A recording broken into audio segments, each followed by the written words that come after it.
இப்பொழுது பேசும் பொருளாக மாறி இருக்கிறது இந்த பட்டலந்த வதை முகாம் சம்பந்தமாக. உண்மையில் ரணில் விக்ரமசிங்கே அவர்கள் ஒரு பேட்டியிலே இந்த பிரச்சனையை அவரே மேலே எழுப்பிவிட்டிருக்கிறார் என்பதை நாம் பார்க்கும்போது நன்றாக தெரிகிறது.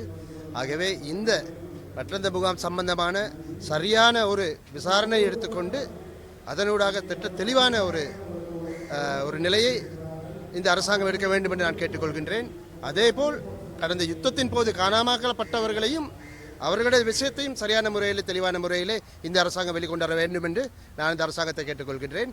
அதுபோல வஜிராபேர்தன் சொல்லுகிறார், இந்த அரசாங்கம் முன்னெடுத்து போக முடியாது, இதற்கு ரணில் விக்ரமசிங்கே ஒருவர் தான் இந்த நாட்டை காப்பாற்றக்கூடியவராக இருக்கிறார் என்று இப்பொழுது சொல்லுகிறார்.